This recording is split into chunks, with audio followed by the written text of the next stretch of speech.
Aujourd'hui, nous avons pour vous un message de paix, un message de joie, un message d'allégresse, un message qui va bousculer le monde, qui va bousculer les cœurs qui étaient dans l'inquiétude. Aujourd'hui, nous n'allons pas dénoncer, nous n'allons pas nous attaquer, soit à l'église catholique romaine, soit aux églises évangéliques de nouvelles dénominations. Nous n'allons pas faire ça aujourd'hui. Aujourd'hui, nous nous adressons aux enfants de Dieu qui sont chez eux et qui nous suivent. Nous vous disons que nous avons une bonne nouvelle pour vous, sans exception. Ce message ne fait pas la différence entre chrétiens, musulmans, bouddhistes, jansénites et consorts. Ce message s'adresse à tous les enfants de Dieu. Ce message s'adresse à tous les enfants de Dieu. Le message, c'est quoi? Un musulman peut-il aller au paradis? Un homme, un croyant d'une autre religion que le christianisme peut-il aller au paradis? Un bouddhiste peut-il aller au paradis? Ou devons-nous considérer simplement que toutes ces communautés-là sont condamnées d'avance à aller en enfer? La réponse, c'est non. Non et non. Je profite de ce message pour informer tous les confrères du monde entier que l'heure est venue de supprimer les noms que l'homme a donnés à Dieu.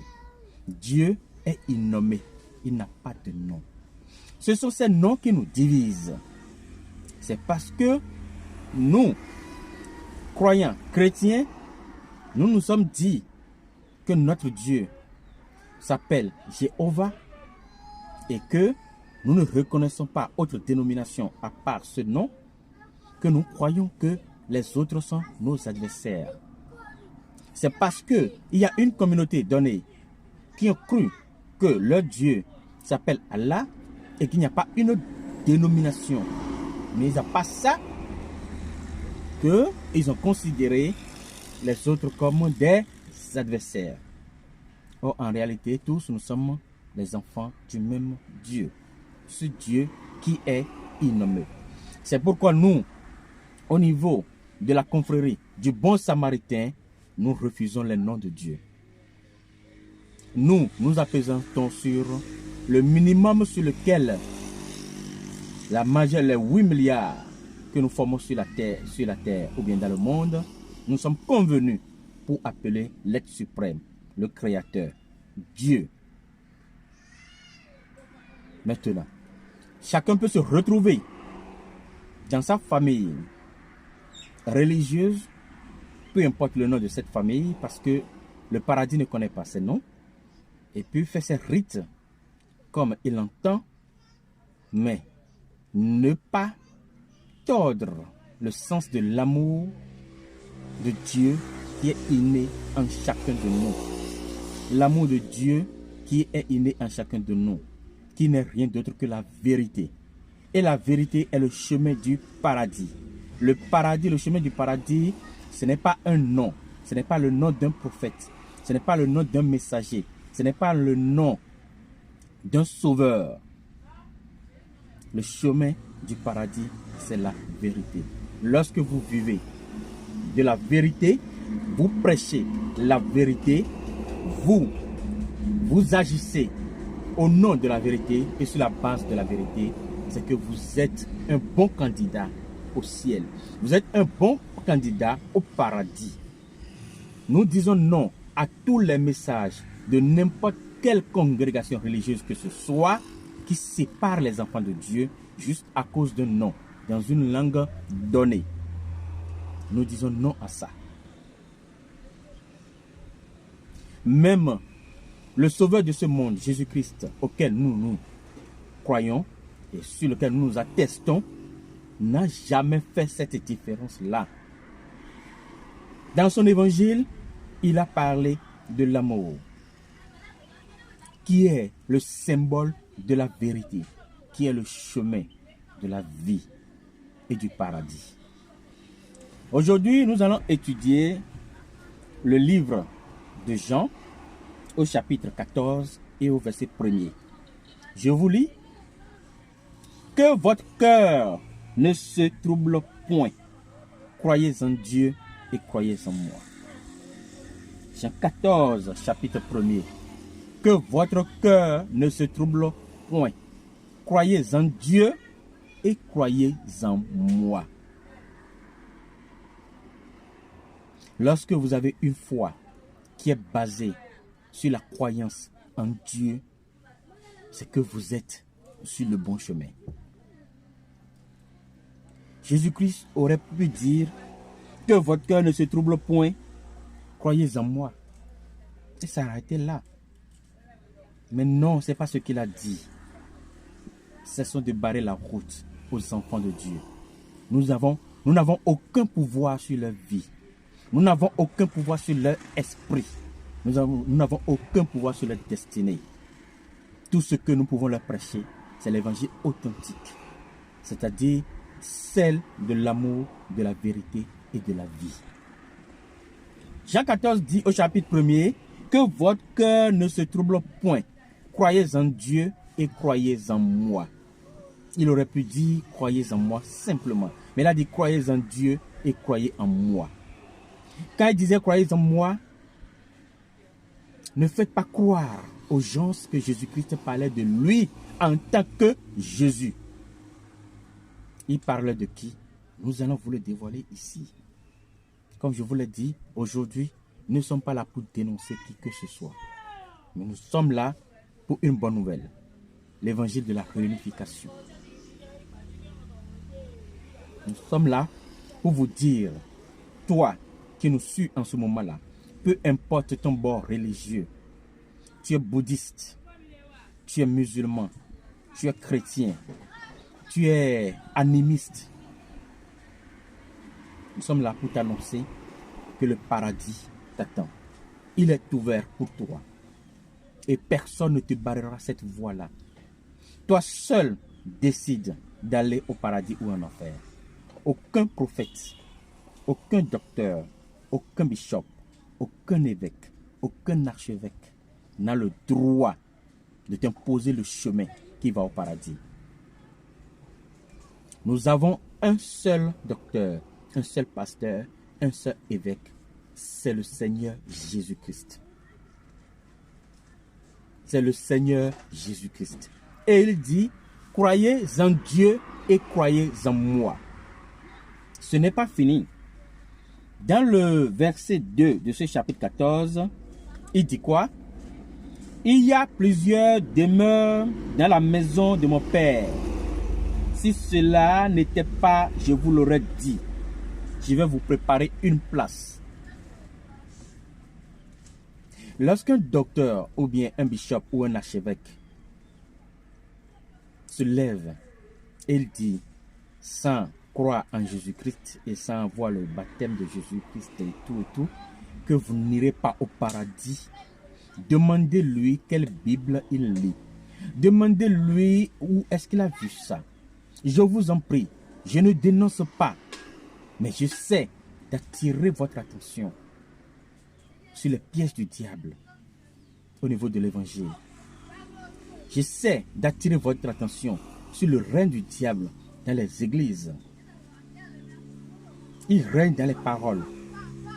Lorsque le Seigneur Jésus-Christ nous disait, on en viendra sur une autre vidéo pour que les vidéos ne soient plus longues, parce que j'ai reçu beaucoup d'appels qui m'ont dit, messager, nous aimons ton message, mais écourtez les vidéos pour nous permettre, dans ce temps de crise mondiale, de pouvoir les suivre jusqu'à la fin.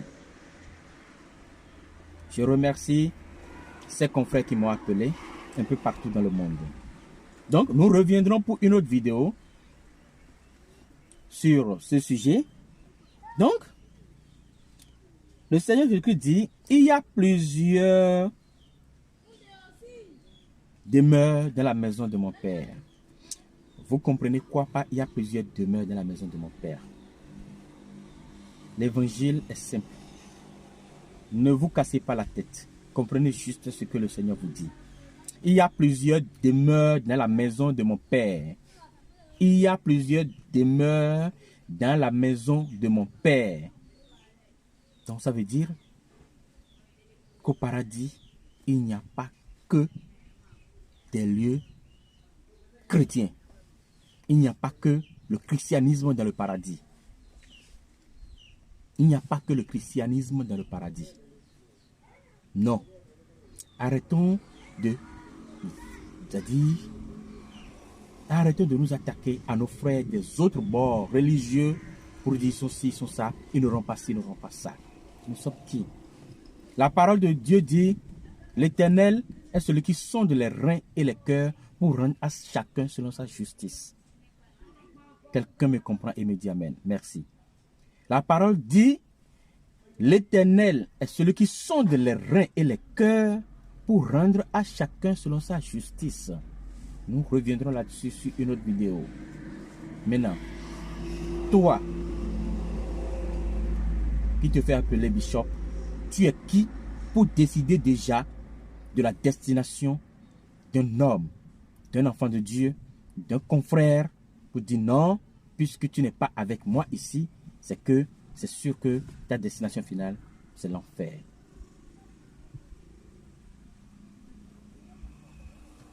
Vous voyez comment le diable règne dans la parole? Quand le sauveur de ce monde, Jésus-Christ, disait « Veillez et priez », ce n'est pas la veille, tu vas refuser de dormir, tu vas t'empêcher de dormir et être en train de regarder, le diable, il vient. Le diable, il vient. Ce n'est pas ça la veille. Veiller, ça veut dire dans les moindres choses. Essayez de contrôler le diable dans sa subtilité, dans sa manipulation. Il manipule la parole. Il manipule la politique. Il manipule les maisons. Il manipule les églises. Il manipule les marchés. Ça veut dire restez vigilant. Et lorsque quelque chose, vous voyez que ça se démarque de mon évangile, l'authentique, je parle de Jésus-Christ, pas du messager Godwin, et que vous voyez que quelque chose se démarque de mon évangile, restez vigilant, c'est que sachez que c'est la manifestation du diable. Quand on dit veiller, ce n'est pas le fait d'aller à l'église la nuit et rester là à prier jusqu'au petit matin, se fatiguer le lendemain pour ne pas pouvoir lire la Bible. Ce n'est pas de cette veille-là. Cette veille-là, c'est pour vous endormir, pour vous empêcher de lire avec clairvoyance la Bible, afin que vous ne vous apesantissez que la parole que votre soi-disant pasteur est en train de dire, dans lequel le diable a déjà piégé. Veillez et priez sans cesse. Ça veut dire c'est dans les moindres détails. Quand vous voyez un événement, vous voyez que ça ne tourne pas rond sur le plan de l'amour et de la vérité, quand vous ne sentez pas l'amour dans cet événement-là, dans ce récit, vous ne sentez pas la vérité dans cet événement, dans ce récit, sachez que le diable est au rendez-vous, il est à la manipulation. Et rapidement, dites-lui, arrière-toi de moi, Satan. Dites-le lui en même temps, c'est ça, veiller et prier sans cesse. Je reviendrai dans un message sur les prières que vous faites à longueur de journée. Et vous répétez les mêmes choses. Demandez à vos guides quelle Bible ils lisent. Donnez-moi la version de cette Bible. J'irai m'en procurer et mes messages vont se baser là-dessus. La prière, on nous a recommandé quelle prière il faut. Et afin de répéter les paroles sans cesse, Jésus il a refusé ça, mais pourtant nous entêtons à le faire. Nous entêtons à le faire. Arrêtez d'aller perdre votre temps, d'abandonner vos familles, d'aller perdre votre temps à l'église la nuit, de 20h à 5h, pour dire que vous êtes en train de prier. Vous êtes en train de prier. Vous demandez quoi à qui? Le Seigneur est-il sourd? Il vous a dit, notre Dieu est-il sourd? Nous reviendrons sur ce message-là dans une autre vidéo. On vous avait prévenu que un an de vidéo n'allait pas régler le problème. Parce que le mal est profond. L'évangile a été manipulé depuis 2000 ans jusqu'à nos jours. Mais nous remercions le Seigneur qu'il est en train de lever des messagers, une armée aux côtés de l'armée céleste pour restaurer l'évangile authentique et faire dérouter les plans du diable. Donc, dans ce message, le Seigneur nous dit, il y a plusieurs demeures dans la maison de mon Père. Si cela n'était pas, je vous l'aurais dit. Les gens lisent quelle Bible? La personne dit, il y a plusieurs demeures dans la maison de mon Père. Si ce n'était pas comme ça, j'allais vous dire ça. Il y a plusieurs demeures. Il y a plusieurs croyants et plusieurs religions. Plusieurs communautés. Plusieurs communautés dans la maison de mon Père. Et il dit encore, si ce n'était pas comme ça, je vais vous le dire. Bon. C'est-à-dire, comment il va encore expliquer? C'est ça, moi je suis dans la Bible Louis II. Comment il va encore vous l'expliquer? Et si cela ne l'était pas, j'allais vous le dire. Il n'a pas peur de vous. Il n'a pas peur de quelqu'un. La parole de Dieu dit que Dieu n'est pas le fils de l'homme pour mentir. Il n'a pas peur de quelqu'un. Il dit, si ce n'était pas comme ça, j'allais vous le dire. Si cela n'était pas, je vous l'aurais dit, je vais vous préparer une place. Il n'a pas dit à cette communauté chrétienne, parce que ça n'existait pas une communauté chrétienne en son temps. C'est après son départ que ça a été créé. Je vous reviendrai sur ce message-là dans une autre vidéo. Ça n'existait pas. Ça a été créé par les hommes. Mais pourtant, il dit, je vais vous réserver une place. Mais les autres places vont rester vides, vous croyez? C'est lui, le Père, dans la peau du Fils et le Saint-Esprit. Il connaît les choses passées, les choses présentes et les choses futures. Il vous dit qu'il a plusieurs demeures. Et que si ce n'était pas comme ça, il allait vous le dire. Il y a plusieurs demeures dans la maison du Père. Mais que lui, il ira, il va vous préparer une place. Maintenant, si vous préparez votre place là, les autres places là, c'est les moutons qui vont occuper ça. Réfléchissez. Toutes les congrégations, autant qu'elles sont, toutes les communautés, toutes les religions, parce que ce sont des mots qui sont dans le monde, qui n'existent pas au paradis. Affaire de religion, affaire de congrégation, affaire de communauté. Non, vous l'avez créé ici. Mais autant, divisez-vous autant que vous voulez. Peu importe le nombre de divisions qu'il y a, Jésus dit, il y a la place pour tout le monde. Mais il dit à la communauté à laquelle il s'adressait, qui ensuite s'est fait appeler la communauté chrétienne, qui va vous préparer une place. Mais sachez que les autres places, ce ne sont pas pour les moutons. Ce sont les hommes qui viendront l'occuper, qui vont venir d'autres communautés. Le paradis est garanti pour toutes les communautés, pourvu que la doctrine soit basée sur quoi?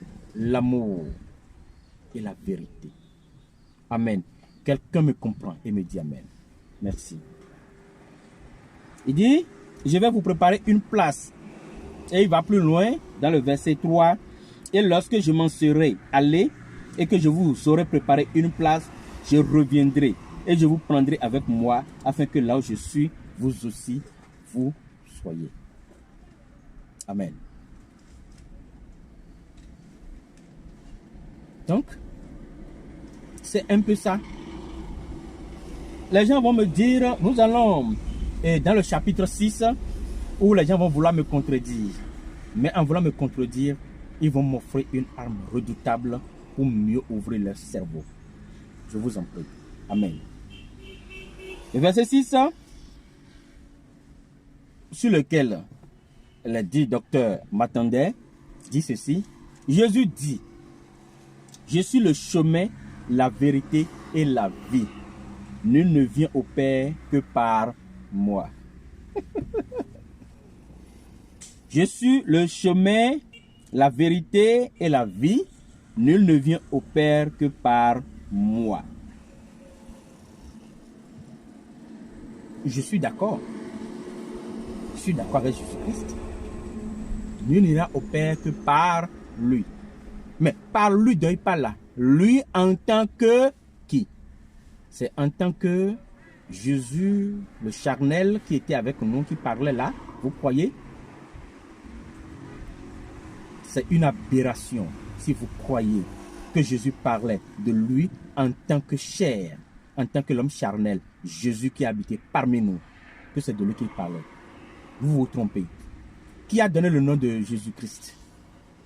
Jésus là, qui a donné le nom de Jésus-Christ. On l'a nommé. Il ne parlait pas de la créature qui a été créée et que vous avez nommée. Donc Jésus-Christ, comme je vous le disais, ne s'adressait pas à nous en tant que Jésus, fils de Marie, ni Jésus, fils de Joseph. Il ne s'adressait pas à nous en tant que l'homme charnel qu'il était en ce moment-là. Mais il a dit clairement, dans le verset 6, il s'adressait à nous en tant que vérité et vie. En tant que vérité et vie. Donc, quelle que soit votre religion, votre croyance, votre appartenance, si votre doctrine est basée sur la vérité et la vie, c'est que vous êtes sur le chemin. Les portes du paradis vous sont ouvertes. Qu'on ne vienne pas vous faire croire le contraire, ça je vous dis non. Vous voyez? Et que personne ne vous oblige pour dire que il faut venir ici, dans cette église-là. C'est là où il y a Jésus. Ah, tu vas sentir Jésus. Toi-même, quand tu es dedans, tu vas sentir. Que personne ne vous mente. L'Esprit de Dieu est tellement grand qu'on ne peut pas l'enfermer dans une église de à peine 100 mètres carrés. Si c'est trop. À peine 10 mètres carrés. À peine 5 mètres carrés. À peine 20 mètres carrés. L'Esprit de Dieu est tellement grand. On ne peut pas l'enfermer dans une église. La vidéo précédente, c'est ça qui disait ça. Je vous rappelle les paroles. Il dit à cette femme, l'heure arrivera et elle est déjà là, où les vrais adorateurs adoreront le Père en esprit et en vérité. Ce sont de tels adorateurs que le Père recherche. On n'adorera plus le Père ni sur ce puits, ni sur une montagne, ni à Jérusalem la grande, mais en esprit et en vérité. Ça, c'était notre message. Mais pour ce message, nous allons vous faire encore un cadeau. Le cadeau, c'est toujours Jean 14, chapitre 23, et verset 23 plutôt. Au verset 23, on dit, Jésus répondit, si quelqu'un m'aime, il gardera ma parole, et mon Père l'aimera. Nous viendrons à lui, et nous ferons notre demeure chez lui. Demandez à ceux qui vous obligent à venir à l'église lundi, mardi, mercredi, jeudi, vendredi, samedi, dimanche. Ceux qui ne savent pas que les cieux et la terre ont été créés en 6 jours et que le 7e jour, l'Éternel s'est reposé. Et que c'est ce jour de repos qui est la célébration de l'Éternel. Et il vous oblige à perturber votre travail pour lequel l'Éternel vous a appelé. Pendant les 6 autres jours, le travail de construction, de création, pour lequel l'Éternel vous a appelé, dites-leur de pardonner. Qu'avant de venir vous enseigner là, ils n'ont qu'à bien lire leur Bible. Dites-leur de veiller, de prier et de se débarrasser des pièces diaboliques avant de venir vous enseigner. Voilà, ici, Jésus dit, si quelqu'un m'aime, il gardera mes paroles. Et mon Père et moi, nous viendrons chez lui. Nous allons faire demeure où? Chez lui. Nous allons faire demeure chez lui. Toi, tu aimes Jésus, tu as dit. Tu as gardé ses paroles, tu as dit. Tu es sûr. Tu es sûr. Tu es vraiment sûr? Mais si tu es sûr, c'est que Jésus-Christ et son Père sont venus faire leur demeure chez toi. Quand tu sors là, tu vas faire quoi dehors? Où tu vas à l'église? Tu penses que la prière que tu vas faire chez toi ne peut pas être porteuse, alors que Jésus-Christ a dit que lui et son Père, ils sont déjà chez toi. Ils ont fait demeure là. Quand on dit demeure, ils habitent là. Le matin, quand tu te réveilles, ils sont là. À midi, quand tu veux manger à table, ils sont avec toi. Le soir, quand vous voulez vous coucher, vous vous dites au revoir ensemble. Chacun va dans son lit. C'est comme ça une demeure. Et Dieu, nous avons fait demeure chez toi. Toi, tu quittes chez toi et tu vas faire veiller. La nuit, tu refuses de dormir pour avoir la force de mieux assumer la tâche de création que Dieu t'a confiée le lendemain. Et tu vas à l'église et tu passes tout ton temps là pour prier. C'est toi qui es Jésus. Parce que toi, tu nous prépares une autre croix. Tu vas encore mourir encore sur une autre croix. Tu ne sais pas que tout ça là est déjà vaincu.